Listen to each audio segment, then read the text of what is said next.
Bună ziua, sunt capitan Dâncule Alexandra, purtătorul de cuvânt al Inspectoratului de Jandarmi Județean Ștefan cel Mare Bacău. Vă mulțumim că ați dat curs invitației noastre de a participa astăzi la conferința de presă privind misiunile și rezultatele celor două unități de jandarmi din Bacău. Îmi revine onoarea de a da cuvântul domnului prim adjunct, locotenent colonel Munteanu Mihai, de a prezenta misiunile și rezultatele Inspectoratului de Jandarmi Județean Ștefan cel Mare Bacău. Bună ziua! Vă mulțumesc că ați dat curs invitației noastre de a fi astăzi alături de noi la activitatea noastră. În anul 2025, jandarmii Inspectoratului de Jandarmi Județean Bacău au desfășurat peste 7.000 de misiuni specifice menite să asigure siguranța cetățenilor din județul nostru. Numărul manifestărilor desfășurate în spațiul public, cu participarea unui public numeros, a scăzut în perioada de referință. Totuși, am organizat și desfășurat peste 300 de misiuni de asigurare a ordinii publice la manifestările de protest, sportive, cultural-artistice, religioase, precum și cu ocazia alegerilor prezidențiale. Performanța activității noastre s-a reflectat și în faptul că în zona de responsabilitate nu a fost necesară executarea intervenției în forță pentru restabilirea ordinii publice. Pentru creșterea gradului de siguranță al cetățenilor, am participat la menținerea ordinii publice în cooperare cu Inspectoratul de Poliție Județean Bacău la peste 4500 de misiuni pentru menținerea ordinii și siguranței publice pe raza întregului județ. De asemenea, am executat peste 900 de misiuni în stațiunile Slănic Moldova și Târgu Ocna, pe traseele turistice și în zonele de agrement. Jandarmii băcăuani au executat peste 1000 de misiuni în colaborare sau în cooperare cu alte instituții în baza planurilor întocmite la nivelul unității. De asemenea, au fost executate corespunzător peste 900 de misiuni pentru ducerea în îndeplinire a mandatelor de aducere emise de instanțele de judecată sau organele judiciare. La apelurile primite prin sistemul unic 112 sau telefonic la dispeceratul Inspectoratului, jandarmii băcăuani au intervenit în mai mult de 1100 de cazuri, luând măsurile legale care s-au impus față de cei care au încălcat prevederile legale. În domeniul protecției fondului forestier, piscicol și în cadrul acțiunilor preventive, incluse în campania În siguranță pe munte, prin intervenții operative și măsuri preventive, am urmărit protejarea resurselor naturale, respectarea legii și creșterea siguranței cetățenilor. Jandarmii au efectuat în domeniul silvic peste 50 de acțiuni punctuale, fiind constatate 16 fapte de natură penală. De asemenea, au fost aplicate peste 200 de sancțiuni, în valoare totală de peste 220.000 de lei, și au fost confiscat un volum de peste 80 metri cub de material lemnos. În domeniul piscicol, prin acțiuni independente sau în colaborare cu alte instituții, au fost constatate peste 20 de fapte de natură penală și au fost aplicate peste 500 de amenzi în valoare totală de peste 200.000 de lei și acolo unde a fost posibil, au fost redați în mediul natural peste 300 de kilograme de pește din diverse specii. Am acordat o atenție deosebită prevenirii și combaterii consumului de substanțe interzise. În acest scop, jandarmii au desfășurat mai multe activități preventive, sesiuni de informare pentru tineri, părinți și cadre didactice, atât independent, cât și în cooperare. Activități menite să crească gradul de informare privind efectele și riscul consumului de droguri. În această perioadă, jandarmii au constatat 21 de situații în care au fost implicate 28 de persoane care au încălcat prevederile legale privind consumul de substanțe interzise. Eforturile noastre urmăresc nu doar sancționarea, ci mai ales prevenirea, protejarea sănătății publice și creșterea siguranței comunității. Activitățile preventive au fost și sunt o prioritate. În acest sens am desfășurat peste 400 de acțiuni de prevenire a violenței în cadrul programelor dedicate în instituțiile de învățământ preuniversitar, în cadrul adunărilor publice și pe timpul competițiilor și jocurilor sportive. Activitatea operativă sintetic prezentată a condus la constatarea a peste 180 de infracțiuni de către efectivele de jandarmi, atât independent cât și în cooperare cu polițiștii. Pe durata anului 2025, jandarmii au aplicat peste 3700 de sancțiuni contravenționale, în valoare totală de peste 1.400.000 lei. Tot în anul 2025, efectivele inspectoratului au asigurat paza a 29 de obiective aflate în responsabilitate pe raza județului Bacău. De asemenea, au executat peste 700 de misiuni de pază a transporturilor de valori, bunuri, produse cu caracter special și corespondență clasificată și au menținut ordinea interioară în timpul desfășurării ședințelor în 20 de săli de judecată. Începând cu luna octombrie anului 2025, odată cu intrarea în vigoare a legii 161, utilizăm bodycam-urile din dotare pentru a filma în timpul misiunilor noastre, fără consimțământul persoanelor vizate. Acest lucru sporește transparența intervențiilor și totodată protejează dreptul cetățenilor și al personalului unității. Cu ocazia Zilei Naționale a României, Inspectoratul de Jandarmi Județean Ștefan cel Mare Bacău a primit placheta de onoare a Ministerului Afacerilor Interne, înmânată de Ministrul Afacerilor Interne, domnul Cătălin Predoiu, distincție care ne onorează și arată efortul, profesionalismul, rezultatele remarcabile obținute de efectivele noastre în asigurarea siguranței comunității. Prin efortul întregului personal, Inspectoratul de Jandarmi Județean Bacău și-a îndeplinit obiectivele stabilite și misiunile încredințate, reușind să facă față cu succes tuturor provocărilor și să contribuie la creșterea gradului de siguranță a cetățenilor din județul nostru. Vreau să vă mulțumesc în numele meu și al tuturor colegilor, dumneavoastră reprezentanților mass media, pentru colaborarea profesionistă, responsabilitatea și implicarea de care ați dat dovadă pe parcursul anului 2025. Sprijinul dumneavoastră în informarea corectă și rapidă a publicului a fost importantă pentru buna desfășurare a misiunilor noastre și pentru consolidarea încrederii cetățenilor în forțele de ordine. Apreciem deschiderea și obiectivitatea de care ați dat dovadă și cu care ați tratat subiectele de interes public și vă invităm să rămâneți partenerii noștri în promovarea siguranței, prevenției și respectului pentru lege. Împreună pentru comunitate. Vă mulțumim, domnule colonel. Îmi revine onoarea de a da cuvântul domnului comandant al grupării de jandarmi mobile Alexandru cel Bun, domnul colonel Mătăsaru Adrian. Bună ziua și bine ați venit!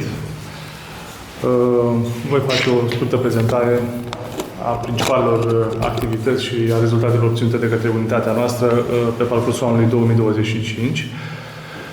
Anul 2025 a reprezentat pentru gruparea de jandarmi mobile Alexandru cel Bun Bacău un an de referință, caracterizat printr-o dinamică deosebită a activităților desfășurate și printr-un volum ridicat de misiuni executate în sprijinul siguranței cetățeanului.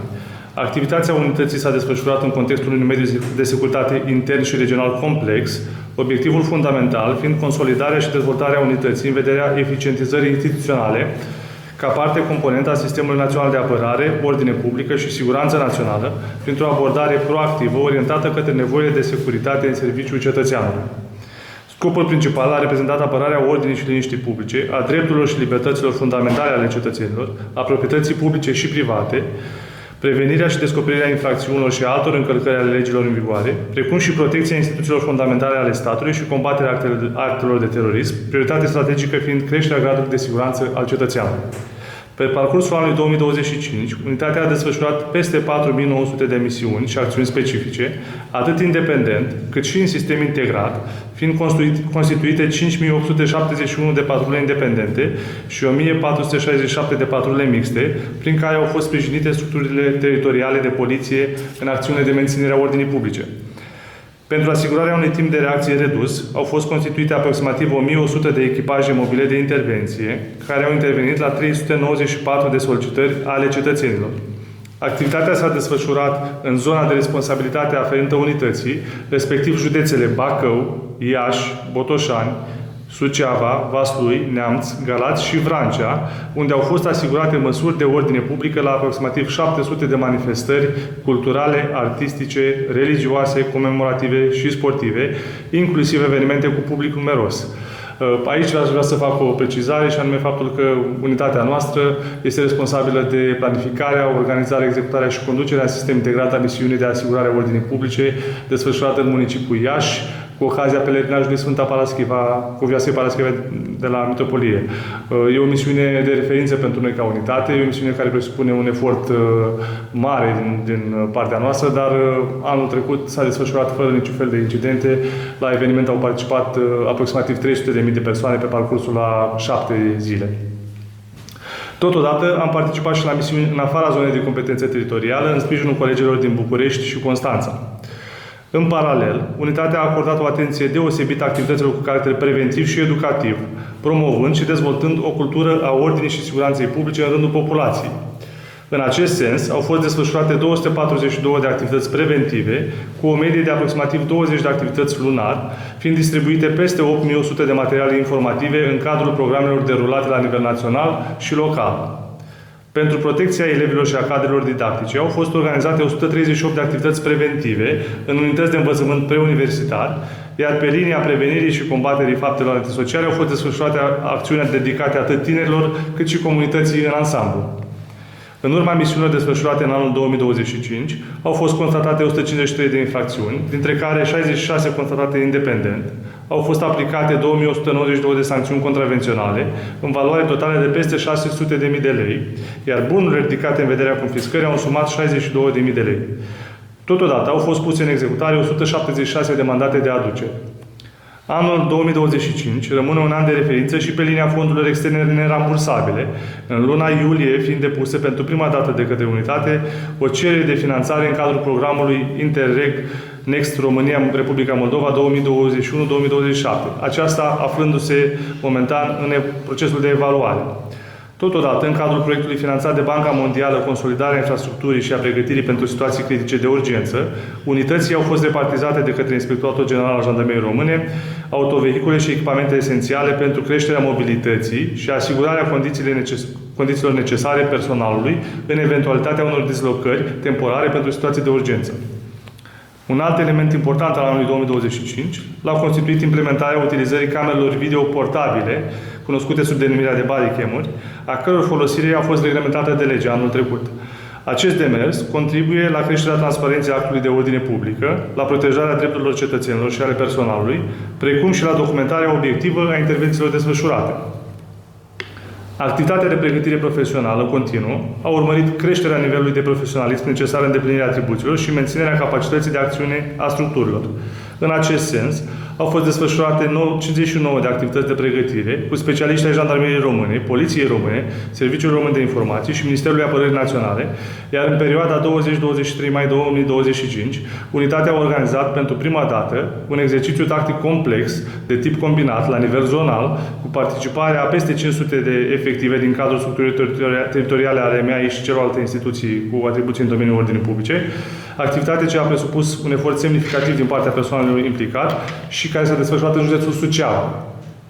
În pofida rezultatelor obținute, unitatea se confruntă cu un deficit de personal de aproximativ 25%, aspect care a impus o gestionare eficientă a resurselor umane și un efort suplimentar din partea personalului existent, fiecare membru al colectivului demonstrând profesionalism, dedicare și loialitate față de misiunea asumată. Pentru activitatea desfășurată și rezultatele obținute, personalul unității a fost recompensat cu 3 distincții de serviciu, îndeplinirea în condiții deosebite a misiunilor încredințate, acordate de către Inspectorul General al Jandarmeriei Române, acestea reprezentând o recunoaștere a efortului și implicării manifestate pe parcursul anului. Pentru perioada următoare, obiectivele unității vizează desfășurarea misiunilor cu profesionalism pentru asigurarea condițiilor optime de securitate pentru cetățeni, continuarea pregătirii profesionale a personalului pentru a face față tuturor provocărilor, precum și realizarea de investiții destinate îmbunătățirii condițiilor de muncă ale personalului, modernizării spațiilor comune, achiziționării de auto speciale, echipamente de protecție și tehnică modernă. Prin activitatea desfășurată în anul 2025, Gruparea de Jandarmi Mobilă Bacău a contribuit în mod substanțial la îndeplinirea obiectivelor și misiunilor ce revin, consolidându-și statutul de instituție furnizoare de securitate publică, puternică, credibilă și stabilă, pusă exclusiv în slujba cetățeanului. Cu această ocazie vă doresc să vă mulțumesc și eu dumneavoastră pentru buna colaborare pe care am avut-o pe parcursul anului 2025, pentru că ați reușit să transmiteți mesajul nostru către cetățeni. Până la urmă, suntem cu toți în slujba lor. Vă mulțumesc! Dacă sunt întrebări, dacă sunt, putem să vă mai discutăm, pot să vă mai povestesc și pe lângă, dacă e cazul de înțeles lucruri, fără probleme. Noi asigurăm și meciurile de cât de cât despre organizarea jandarmeriei, bănesc că mai știți un pic, adică nu sunteți noi pe aici, nu mai știm din vedere. Ideea e că există un inspectorat de jandarmi județean în fiecare județ, iar la nivelul țării există 8 grupări de jandarmi mobile, care au rol de sprijin. Practic, pentru când JJ-urile au misiuni, poate, care nu au personal suficient, solicită sprijin din partea noastră. Iar pentru misiunile mai importante, cu număr mai mare de persoane, de obicei noi preluăm misiunile respective. Bacău, unitatea noastră, este unitatea care are cea mai mare zonă de responsabilitate din cele 8. Și avem câteva misiuni de referință pentru noi. E vorba de Sfânta Parascheva de la Iași, o misiune care e foarte dificilă pentru că se desfășoară pe parcursul a 7-8 zile de obicei, timp în care colegii lucrează toți cu mine în frunte, 12 ore cu 12 ore lucrăm acolo, pentru a ne asigura că lucrurile sunt în ordine.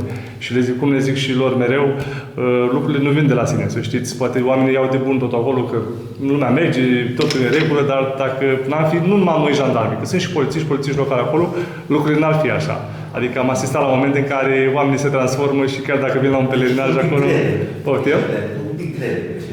Foarte, foarte, foarte. Așa. Mai avem ruginoasa la Iași. Ați văzut că a fost redată de presa națională. Tot noi o organizăm și o executăm acolo. Niște tradiții locale, îndoielnice, am putea spune noi. Toată lumea vede lucrurile așa, numai ei nu. Dar e foarte greu să schimbăm lucrurile. Mai avem și uitusul pe plan local aici la Bacău, unde nu prea veniți dumneavoastră, dar... Na. Și acolo sunt niște particularități și trebuie să fim în prezență în număr mare.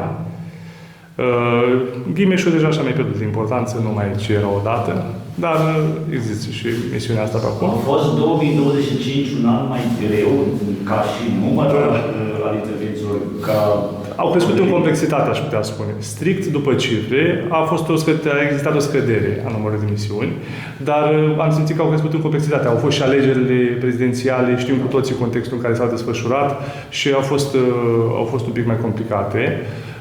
În același timp, pentru noi, strict ca unitate, ziua alegerilor prezidențiale s-a suprapus peste o etapă din campionatul intern în care au fost 3 meciuri în aceeași zi și au fost nevoie de o organizare foarte bună și de un efort susținut din partea colegilor ca să fie peste tot. Deci a fost un an mai complex, aș spune lucrul ăsta, cu mai multe evenimente. Și tind să capete amploare. Festivalurile astea de muzică capete și ele amploare, adică misiunea la care m-a referit cu sprijinul colegilor Constanța, e vorba despre festivalul Beach Please. Am fost solicitat să mergem acolo, pentru că... Chiar și la Slănic am văzut. La Slănic e o activitate pe care o gestionează Inspectoratul de Jandarmi Județean Bacău.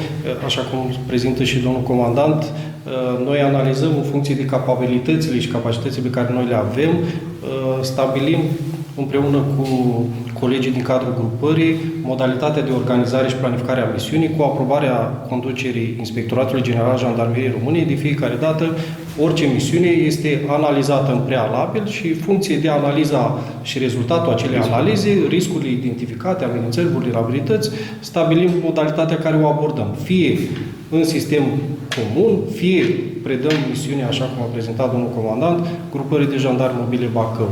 Și noi, la nivelul inspectoratului, am resimțit, să zicem, din punct de vedere numeric, o scădere, așa cum a prezentat și material, a numărului de manifestări în spațiu public, manifestări, așa cum bine știți și dumneavoastră, generate ca și scădere de o reducere a activităților cultural-artistice, care erau specifice pentru zona sezonului cald, atunci când diferite comune, unități administrativ-teritoriale obișnuiau să organizeze manifestări dedicate zilei localității, în anul 2025 acestea au cunoscut o diminuare.